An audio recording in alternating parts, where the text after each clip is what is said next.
এখানে সব কালকে এসে সাদা জামা কাপড়গুলো মিলে দিয়েছিলাম, তাই বেডশিটও কালকে কাছা ছিল, সেগুলোও মিলে দিয়েছিলাম।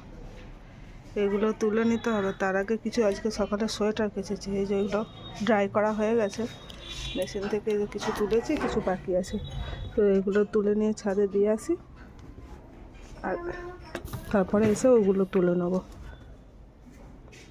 Good morning everyone, welcome back to my channel. আজ 18ই জানুয়ারি। আমাদের সবারই ব্রেকফাস্ট হয়ে গেছে। এদিকে আমি সকালের কাজ করতে শুরু করে দিয়েছি, যদিও এখনও লাঞ্চ বানানো হয়নি, কারণ দিব্যেন্দু আজকে অফিসেই খাওয়া দাওয়া করবে। আমাদের আজকে যাওয়ার কথা ছিল লক্ষ্মীপুরে, বিয়েবাড়ির 1 সপ্তাহ আগে মা যেতে বলেছিল, তাই ভেবেছিলাম আজকেই দিব্যেন্দু আমাদেরকে দিয়ে আসবে, কিন্তু দিব্যেন্দুর অফিসে যেহেতু কাজ পড়ে গেছে, তাই জন্য আর হয়নি। দিব্যেন্দু একটু পরেই অফিসে বেরিয়ে যাবে, আমিও তাই সকাল সকাল আমার কাজগুলো শুরু করে দিলাম। ওটা শেষ করে তারপর রান্না বসাবো। আর দিব্যেন্দু তিশাতিনাকে এই ঘরে পড়াচ্ছে, এই যে দেখো। চলো আমি ছাদে জামা কাপড়গুলো মিলে দিয়েছি। এই যে কাচাকুচি সব কাজ কমপ্লিট করে মিলে টিলে দিয়ে একবারে স্নান করে আসলাম। আজ বিকালে পার্লারে যাব, তাই একটু শ্যাম্পু করলাম। আর এই চুলটা এরপর আর থাকবে না, মানে আজকে এই চুলটার লাস্ট ডেট, কারণ আজকে বিকালে আমি পার্লারে যাব। দিয়ে ভাবছি অনেকটা পরিমাণে চুলটা কেটে দেবো, মানে পুরো হাফ কেটে দেওয়ার। আর আমার চুলটা যেহেতু পাতলা, তাই এত লম্বা চুল রেখে করবোটা কি, সেই জন্যই চুলটা কেটে দেবো বলে আরোই ভেবেছি। আমার যেহেতু আজ অনেকটাই কাজ ছিল, তাই দেরি হবে বলে তিশাতিনাকে বলেছিলাম স্নান করে একটু পুজোটা করে দিই। ওরা সেটাই করে দিয়েছে। দিয়ে আমাদের এই জানালাটা দিয়ে, মানে আমাদের রুমের জানালাটা দিয়ে রোদ আসে একটু, তাই কিছুক্ষণের জন্য 10-15 মিনিটের জন্য রোদটা থাকে বলে ওরা তার আগে স্নান করে নিয়ে ওখানে রোদের মধ্যে এখন বসে আছে। না, এরপর দেরি হয়ে যাচ্ছে, 12:30 বেজে গেছে। এরপর গিয়ে রান্নাটা বসাতে হবে, না হলে তিশাতিনার খেতে অনেক দেরি হয়ে যাবে। এই যে বললাম জানালা দিয়ে রোদ আসছে, সেখানে বসে আছে। আর একজন কোথায় গেল কে জানে। এখানে যে তিশা বসে রয়েছে, বসে বসে ফোন দেখছে। ফোনটা একটু সরা, এপাশ ওপাশ হেলা ফোনটা, তো কপালের উপর একটা ছাইয়া পড়ছে।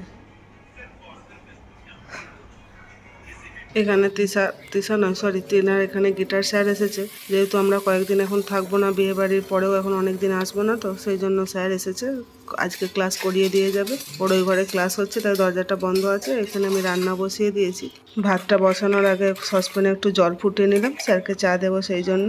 স্যার যেহেতু চিনি ছাড়া লিকার চা খান, তার জন্য শুধু জল ছাড়া তো আর কিছু ফোটানোর নেই। এখানে কিছু কাপড় জামা ভেজানো আছে, তাওয়ারগুলো এগুলো ভিজিয়েছি, একটু পরে এগুলো কাচতে দেবো। এই থালাগুলো দেখে সবাই ভাবছো তো হঠাৎ করে শালপাতায় খাওয়ার কারণ কি? কারণ এই শালপাতাগুলো অনেক দিন আগেকার, তিশাতিনাদের কোনো এক বার্থডের সময় নিয়ে আসা হয়েছিল, তার মধ্যে থেকে 5-6টা রয়ে গেছিল। সেটাই কালকেও খাওয়া হয়েছিল, আজকেও ওই থালাতেই খেয়ে নিচ্ছি। ধোয়া ওঠা ভাত, একদম ভাতের ধোঁয়াটা উঠছে, বোঝা যাচ্ছে। তোমার ফোনেতে দেখো ওরে বাবা। ইয়ের চিংড়ি মাছের বড়া, মানে খুসো মাছের, মৌরলা মাছের পকোড়া, বেসন দিয়ে ভাজা আর বেগুন ভাজা। চলো লাঞ্চ শুরু করি। খাওয়া দাওয়া তো হলো, এরপর চলো বাসন টাসন ধুয়ে নিই। যদিও রান্নাটা একবার আমি রাতেরও করে নিয়েছি, এরপর বাসনগুলো ধুয়ে নিয়ে আবার তিশাকে নিয়ে বেরোতে হবে। তিনার মিউজিক ক্লাস তো হয়ে গেল, তিনার তো স্যার আসেন বাড়িতে, বাট তিশার স্যার বাড়িতে আসেন না, ওনার বাড়িতে নিয়ে যেতে হয়। সেটাও অনেকটা দূরে যেতে হবে, সেখানে যেতে সময় লাগবে। আবার ওখানে আমি গিয়ে দিয়ে তো চলে আসতে পারবো না, কারণ দিব্যেন্দু তো অফিস চলে গেছে। আমাকে একবারে নিয়ে যেতে হবে। তিশাকেও নিয়ে যাব, তিনাকেও নিয়ে যাব, কারণ তিনাই বা একা বাড়িতে বসে থেকে কি করবে। ওকেও একবারে নিয়ে চলে যাব স্যারের কাছে, ওখানে স্যারের বাড়িতেই বসে থাকবো। তিশার হয়ে গেলে একবারে 3জনে আবার বাড়ি ফিরে আসবো। রান্না করতে করতে মাঝখানে একবার গিয়ে ওয়াশিং মেশিনে দিয়ে এসেছিলাম ওই টাওয়ালগুলো ভিজিয়ে রেখেছিলাম, সেগুলো কাঁচা প্রায় হয়ে গেছে। এরপর সিঙ্ক টিঙ্ক পরিষ্কার করে নিলাম, গ্যাসটাও মুছে নিয়েছি। সেই কাপড় জামাগুলো কাঁচা হয়ে গেছে, ওগুলো তুলে নিয়েছি। এবার ওগুলোকে মিলে দিয়ে আসতে হবে ছাদে, তার আগে আমরা রেডিও হয়ে গেছি তিশাকে নিয়ে যাবো বলে। এই যে বালতিতে জামা কাপড়গুলো তুলে নিয়েছি, যাওয়ার আগে এটা মিলে দিয়ে যাব।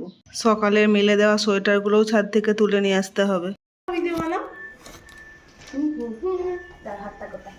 ওটা এমনি ছোট, আবার হাত গোটানোর কি আছে। ছাদে যাওয়ার আগেই দেখতে পেলে তিশা একটু ডান্স দেখিয়ে দিল, ছাদ থেকে মিলে দিয়ে আর এগুলো তুলে নিয়ে চলে আসলাম। এখন 4:40 ওরকম মতো বাজছে।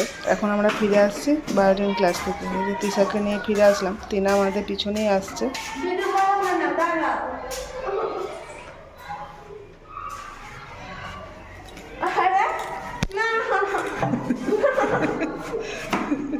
আরে আবার পড়ে যাবে, এবার যেমন কপিটা পড়ে যাবে। তিশার হাতে যে কপিটা দেখতে পেলে ওটা কালকে আমি বাড়িতে নিয়ে যাব। তার কারণ হলো ভাইকে আইবুড়ো ভাত তো খাওয়ানো হয়নি, ভাই আমাদের বাড়িতে এসে মানে আসতেই পারেনি, সময় পায়নি। ওই তো ফিরছে, ওরই বিয়ে, ওই ফিরবে আজকে ট্রেনে উঠবে, কালকে এসে পৌঁছাবে। যদিও ওর আগে আমরা পৌঁছে যাব, তারপরে আমি এখান থেকে সব কিছু কিনে নিয়ে যাচ্ছি, ওখানে গিয়ে আমি সব রান্নাবান্না করব। তো সেই কারণে ওই ফুলকপি একটা কিনে নিয়ে যাচ্ছি, ওর জন্য ওর পছন্দ মতো কিছু ডিশ রান্না করার প্ল্যান আছে। আর এখন আমি এসেছি ছাদেতে, কিছু গাছ আছে তো ছাদে, অনেক দিন থাকবো না, সেই গাছগুলো অন্তত জল দিয়ে যাই। শুধু গোড়াতে না, ভাবছি গাছগুলোকে একটু স্নান করিয়েও দিই।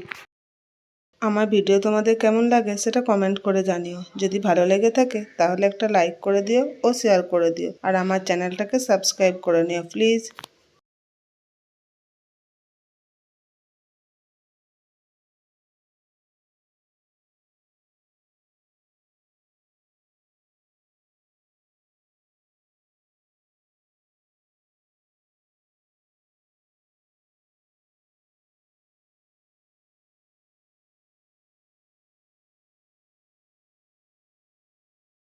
এই বিকালের দিকে ছাদে আসলে বেশ আকাশটা দেখতে খুব সুন্দর লাগে।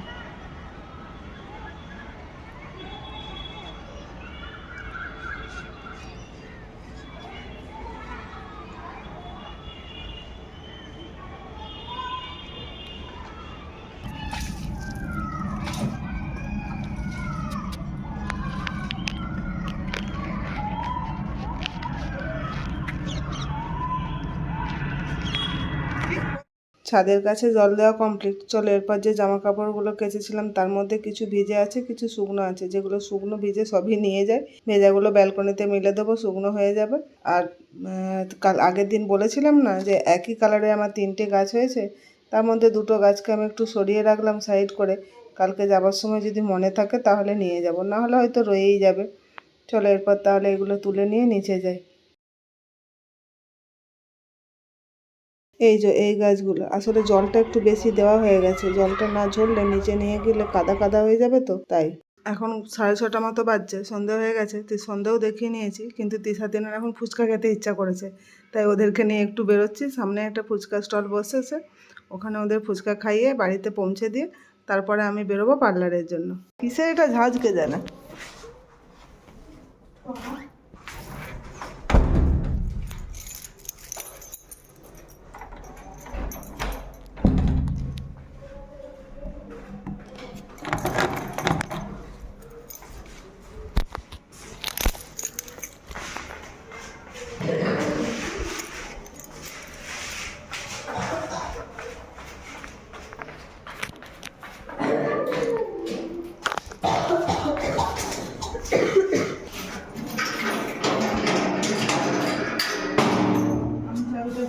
দাঁড়াবো, তোরা ঘরে ঢুকে চাবিটা আমাকে জানলা দিয়ে খুলে দিবি, আমি চাবিটা নিচে যাবো। চল। কি বললে আবার বলো, বুঝতে পারলাম না।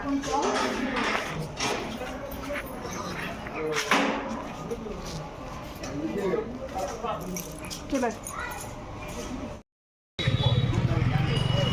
আমি খাওয়াই দেখি কত হয়েছে দাদা?